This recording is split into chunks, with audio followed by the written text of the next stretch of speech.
রাহমাতুল্লাহ। আলহামদুলিল্লাহি ওয়াহদা ওয়াসসালাতু ওয়াসসালামু আলা মান লা নাবিয়্যা বা'দা ওয়া আলা আলিহি ওয়া সাহবিহি ওয়া মান তাবি'আহুম বিইহসানিন ইলা ইয়াউমিদ্দিন ওয়া বা'দ। আউযু বিল্লাহি মিনাশ শাইতানির রাজীম। বিসমিল্লাহির রহমানির রহিম। আলহামদুলিল্লাহি রাব্বিল আলামিন।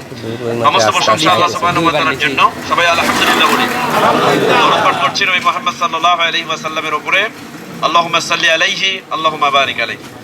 সম্মানিত উপস্থিতি, আপনারা জানেন যে ফিলিস্তিনে আজকে লক্ষ কোটি মুসলিম নিধনের জন্য তারা যেভাবে ছোট্ট বাচ্চা থেকে শুরু করে বৃদ্ধ পর্যন্ত অকাতরে হত্যাযজ্ঞ চালাচ্ছে, এই মুহূর্তে আমাদের সমস্ত মুসলিম উম্মাকে, সমস্ত তাওহীদ জনতাকে এক হতে হবে এবং একসঙ্গে স্লোগান লিল্লাহি তাকবীরের স্লোগানে মুখরিত করে জাতিসংঘকে আজকে কাঠগড়ায় দাঁড় করাতে হবে। আমরা জানি যে 1988 সালে জাতিসংঘ সহ তার সদস্যপদ লাভ করা 135টি রাষ্ট্র সেই সময়ে ফিলিস্তিনকে স্বাধীন সার্বভৌম রাষ্ট্র হিসেবে ঘোষণা করেছিল।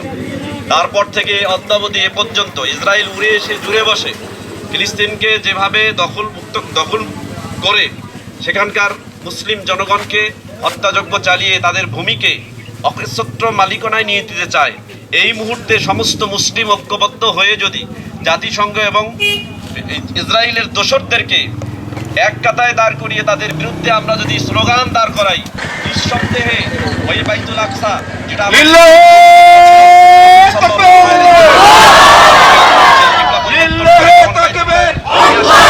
তখন থেকে ওইটার যে সম্মান বিশ্বনবী সাল্লাল্লাহু আলাইহি ওয়াসাল্লাম ঘোষণা করেছেন তা কিয়ামত অবধি থাকবে। এই মুহূর্তে আমাদের একটাই দাবি, সমস্ত মুসলিম এক হয়ে স্লোগান দিয়ে জাতিসংঘ এবং তাদের দোসর যারা ইসরায়েলের দোসর তাদের বিরুদ্ধে যদি আমরা স্লোগান দিয়ে এক হতে পারি, তাহলে আমাদের স্লোগানেই একটা হবে মহা জিহাদ, যে জিহাদে ফিলিস্তিন মুক্ত হবে ইনশাআল্লাহ।